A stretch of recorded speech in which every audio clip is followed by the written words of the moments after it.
예민한 아이를 더 예민하게 키우지 않기 위한 건 결론부터 말씀을 드리면 아이를 잘 이해하고 이 아이가 어떤 부분에 예민한지를 우리가 명확히 알고 또 알았다고 하더라도 점점 더 발견이 되긴 하거든요.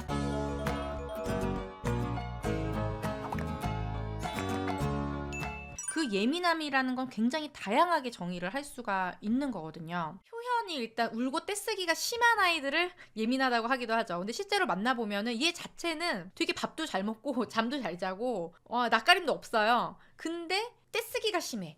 그럼 얘는 고집이 세고 되게 예민하다 이렇게 표현하는 경우들도 있다는 거죠. 그냥 반응 강도 자체가 그냥 센 거 아닌가라고도 한번 보셔야 됩니다. 다른 부분하고도 연결되는 게 있는지를 보는 거죠. 그리고 아이들의 기분 상태 금방 다운이 돼. 애가 별거 아닌데도 갑자기 이렇게 좀 기분이 안 좋아지고 막 짜증 내거나 울거나 하는 건 아닌데 이제 그런 경우들도 있죠. 그리고 굉장히 기분이 너무 과하게 흥분 상태인 아이들도 있어요. 이제 뭐 그런 것들도 기지적인 요인이고, 그럼 뭐가 예민한 거냐, 뭐가 어떤 걸 예민하다고 할까요? 꼭 이렇게 기분 안 좋고 부정적인 것만 예민한 거냐는 거죠.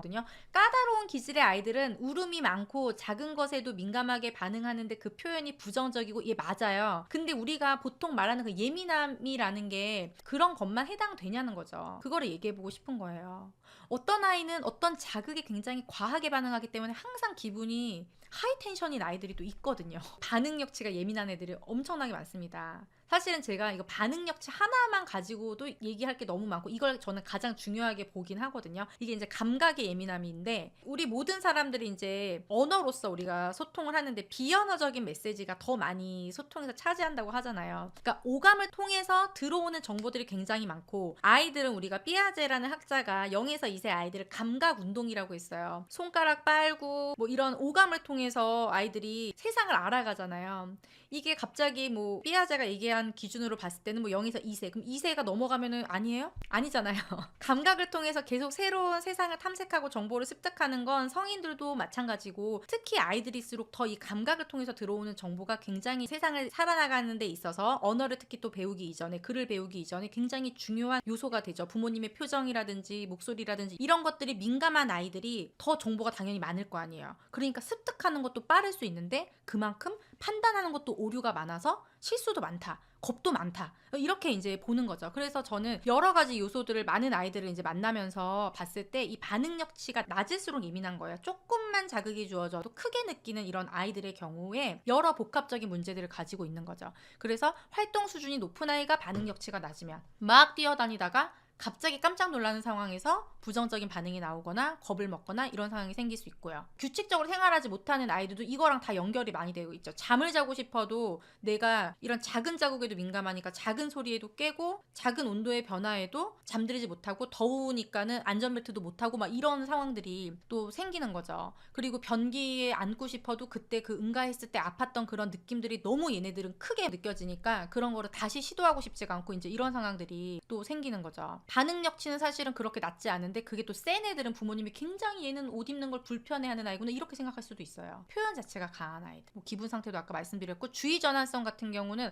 어떤 대안을 제시했을 때 이 아이들이 내가 부모님이 주는 대안을 잘 선택하는지 이런 거를 볼 수도 있고 한 가지의 목표치가 높아 얘네들은. 그럼 전환이 잘 안 돼요. 완벽주의를 추구하는 아이들은 아무리 좋은 대안을 줘도 잘 선택을 안 하죠. 내가 납득이 안 가면. 뭐 그런 것도 이제 여기에 해당되고. 근데 이게 내가 전환이 잘 안 되고 내가 한 가지에 몰입하는 게 굉장히 높은 아이인데 반응력치가 시각적인 반응력치가 낮아. 그러니까 조금만 삐뚤어져도 이런 게 굉장히 많이 삐뚤어진 것처럼 막 주차하는데 살짝만 삐뚤어져도 10번을 다시 돼야 되는 그런 성인들처럼 뭔가 이 완벽을 추구하는 거죠. 그러다 보면은 부모님이 다른 걸로 전환을 해도 전환이 안 된다든지 이 아이의 기질과 반대되는 걸 요구하면 더 예민해지는 거죠. 나는 시각적인 자극이 굉장히 예민하고 정말 조금만 삐뚤어져도 못 참겠는데 괜찮다고 하면서 그냥 넘겨버린다든지 시각적으로 민감하니까 부모님 표정이나 이런 거에도 되게 민감하게 반응을 하는데 진짜 나는 화가 안 나는데 얘가 자꾸 막 화났냐고 물어보고 하는 거에서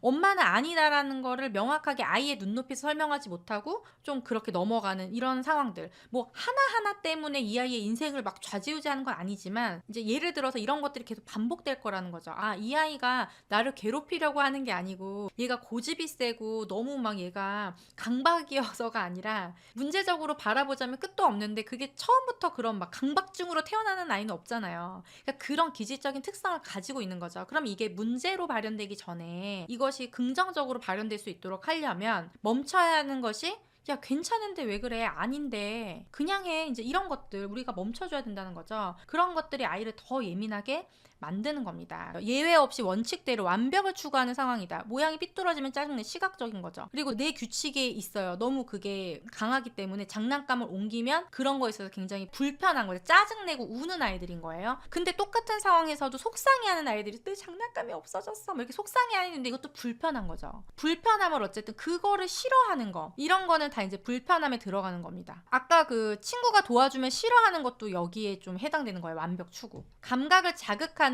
모든 상황이 또 짜증이다. 그래서 제가 이것도 감각 자극일 수 있는데 좀 부모님들이 자주 말씀하시는 부모님들의 언어로 좀 이걸 나눠 놓은 거예요. 이것도 시각적인 거를 본 거죠. 관심이 집중되면 짜증내는 아이. 다가오지도 않았는데 촉감에 대한 것도 있고 이거 다 이제 온도에 대한 거. 이게 다 촉감이거든요. 이게 촉감이 제일 많네. 그리고 나머지 부분들은 좀 불안이 소리나 이런 것들도 끌어오면은 울고 짜증내고 이런 아이들도 있는데 제가 경험한 거를 토대로 그냥 이렇게 나눈 거예요. 그 다음에 요거는 이제 불안 항목이었거든요. 낯설고 익숙하지 않은 거는 일단 거부하고 안 하려고 하고 이제 회피하는 거. 미용실에 못 간다, 변기가 두렵다, 인사를 못 한다, 말을 못 한다, 낯선 장소에 못 간다, 분리불안이 심하다, 계속 배가 아프다고 한다, 이런 것들도 좀 접근 회피성이 낮은 경우에 아이들이 많이 보였었던, 부모님들이 가져왔었던 문제 상황들을 제가 추려놓은 거고요. 그 다음에 또 미끄럼틀 못 올라가요. 못 내려와요. 정전기 날까봐. 엘리베이터 못 타요. 유치원에서 안전교육 받으면 그 다음부터 불 날까봐 유치원 못 갑니다. 이런 거. 낯선 사람 있으면 얼어붙고 핸드드라이어 소리 때문에 화장실 못 들어가고 주차장 불 꺼지면 어두운 거 무서워하고 뭐 이제 이런 거. TV나 책에서 괴물이 나올까봐 못 보는 거. 예민함에 대한 사전적인 정의를 한번 제가 네이버 국어사전에서 찾아봤는데 첫 번째는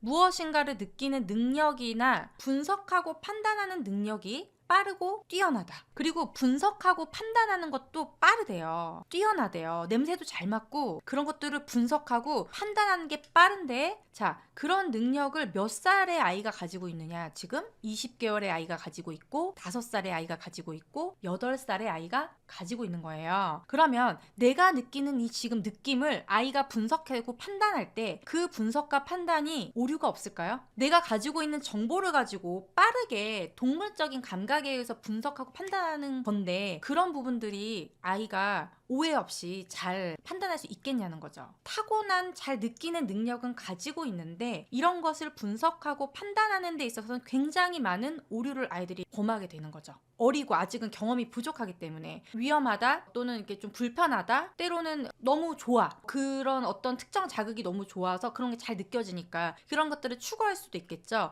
그런 모습을 보였을 때 그것을 분석하고 판단하는 과정에서 아이가 사회적으로 용인되는 수준에서 행동할 수 있게끔 그리고 누구나 동의하는 수준으로 아이가 분석하고 좀 판단하는 그런 기준을 마련해 줄 필요가 있는 것 같아요. 그래서 우리 아이들이 분석하고 판단하는 과정에 있어서 부모님들이 어떻게 개입하느냐에 따라서 조금 사회적인 반응이 달라지겠죠. 그런데 아이가 어떤 예를 들어 특정 냄새를 되게 불쾌해하는데 그거에 대해서 아이가 이제 판단하는 거죠. 이거는 되게 위험하고 이거는 되게 어디선가 썩은 냄새가 나는 거야. 근데 알고 보니까 그거는 뭐 청국장을 끓이는 냄새였고 되게 건강에 좋은 음식이고 이럴 수 있잖아요. 그런 것들 아이가 생각할 수 있는 상황들이 이제 만들어주는데 그게 아니라 계속 이게 몸에 좋은 거라고 먹으라고 한다든지 이런 식으로 계속 불편한 상황에 노출하게 되면 아이는 내가 분석하고 판단했던 것을 그냥 그대로 믿어버리고 점점 더 벽을 쌓게 되고 점점 더 향이 나는 음식을 못 먹게 되고 이런 식으로 굳어질 수가 있는 거죠. 이게 어린아이들의 특성에 있어서는 얘네들이 분석하고 판단하는 능력에 오류가 있기 때문에 부모님들은 아니 왜 저래? 나는 올바른 방향을 알잖아요. 이게 별로 무서운 게 아니고 이게 불편한 게 아니고 다시 하면 된다는 거를 부모님들은 알고 있기 때문에 얘가 자꾸 이거를 어려워하고 힘들어하는 게 잘 이해가 안 가죠. 이거는 우리 아이들이 진화하는 과정이 있기 때문에 처음부터 완성된 게 아니고 가지고 이런 능력을 태어났는데 이런 것들을 다듬어가는 과정인 거예요. 부모면 어떨까요? 아이의 불편함을 느끼는 능력이나 분석하고 판단하는 능력이 빠르고 뛰어나요. 부모님이, 엄마가 너무너무 강점인 거죠. 그쵸? 우리가 근데 보통 육아에서 말하는 예민한 아이라는 거는 까다로운 아이, 어려운 아이 요구가 많은 아이, 이렇게 육아에 있어서만큼은 특히나 더 부정적인 측면이 많이 강조가 되어 왔던 것 같아요, 지금까지. 그래서 이런 표현들이 짜증, 회피, 분노, 울음 이제 이렇게 표현이 되는 경우가 있고, 그런데 이것만 있냐는 거죠. 흥분, 예민한 이런 감각적인 예민함을 가지고 있는 아이들이 흥분하고 더 흥분하고 너무 그 자극을 추구하고 막 계속 그렇게 막 만진다든지 어떤 만족, 내가 만족감을 느끼는 그 확실한 그게 있어. 나만의 스타일이 있어요, 아이들이. 그 다음에 작은 것도 굉장히 잘 발견하기 때문에 웃음도 많거든요. 그런데 이게 나를 불편하게 하는 그런 상황에서는 이런 모습으로 나오는 거고, 편안하고 익숙해졌을 때는 이런 모습들이 나와요. 우리 아이들이 이런 모습도 있고 이런 모습도 있는데, 이런 모습 때문에 우리 육아가 힘들잖아. 우리가 케어를 많이 해야 되니까. 그리고 얘네들이 아기 때부터 이런 모습들을 많이 보이다 보니까 너무 뭔가 예민한 아이? 그러면 까다로운 것만 너무 강조가 되는 게 너무 안타까운 거죠. 너무 극단적인 한쪽 측면에만 우리 아이의 문제로 바라보고 있는 건 아닌가.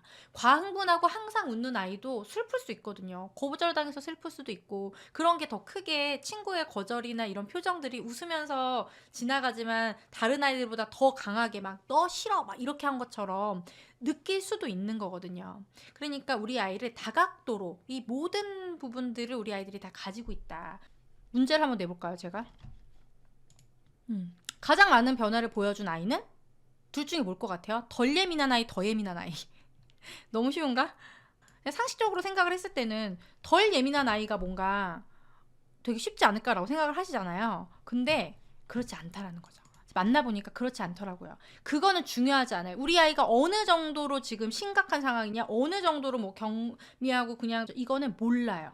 뭐냐면 이 안에 뭐가 있냐면 실천하는 부모님이 있냐 없냐더라고요. 되게 심각한 문제를 가지고 왔는데 너무 열심히 해요. 지푸라기라도 잡는 심정으로 왔기 때문에 진짜 하나부터 열까지 다 하시는 분들은 너무 제가 놀라울 정도로 변화를 보이는 거예요. 자, 그럼 어떻게 할 거냐? 이거를 더 많은 분들에게 알려드리고 싶다. 기본 코칭은 배우고 오셔야 하는 거죠. 기존에 저한테 수업을 들으셨거나 아니면 VOD 이제 새로 오신 분들은 훈육 대화법을 듣는 거예요. 듣고 오면은 저는 이제 뭘 하는 거냐? 이 실천 과정을, 부모님들이 이걸 못하는 거잖아요. 이게 어려운 거잖아요. 그러니까 실천 과정 할 수 있는 집단을 만들고 더 깊이 있게 진짜 우리가 전문가 수준으로 우리 아이를 바라보고 내 아이를 제대로 알고 정말 이거를 오랜 시간 동안 꾸준히 하나의 목표를 가지고 함께 이것을 해 나가보자. 네. 변화를 한번 이끌어보자. 지금까지의 그런 1대1 트레이닝 하면서 저도 트레이닝이 된 거죠. 이제 그런 부분들을 정말 한번 만들어 보고 싶거든요. 기존 강의를 수강하신 분들만 신청을 하실 수가 있어요. 훈육대화법 관련 강의를 하나 이상 수강하신 분. 왜냐면 이거를 들었다는 전제하에 얘기를 해야지 이걸 깊이 있게 들어갈 수 있기 때문에 기본적으로 이 대화는 들으셔야 하고, 그래서 그 대화법 강좌는 양육 코칭 1대1이나 그룹 코칭 옛날에 진행했던 거 다 해당되시고요. 그다음에 훈육 마스터 과정 오프라인으로 들으셨던 분들, 온택트 훈마로 제가 줌으로 훈육 마스터 과정 수업을 진행을 했었습니다. 그래서 그 수업 들으신 분, 그리고 VOD 훈육 클래스 들으신 분까지예요. 공부정석 클래스라든지 러브 마스터는 이게 해당이 안 돼요. 왜냐면은 거기서는 대화법을 배우지를 않기 때문에 그거는 이제 해당이 안 되고, 그래서 저는 오늘 처음 들었고 훈육 수업도 안 들었어요 하시는 분들은 먼저 이 훈육 클래스 VOD를 수강을 하셔야 돼요. 저희가 이 멤버십을 시작하는 기간이 어차피 2월 1일이니까 신규로 오신 분들은 VOD를 먼저 공부를 하신 다음에 그 다음에 오시는 겁니다. 그래서 2월 1일에 시작해서 7월 31일에 각자 이제 아이들마다 목표가 있겠죠. 우리 아이는 뭐 너무 뭐 가족들 만날 때마다 낯가림이 뭐 심하다든지 변기 거부를 해결하고 싶다든지, 그쵸?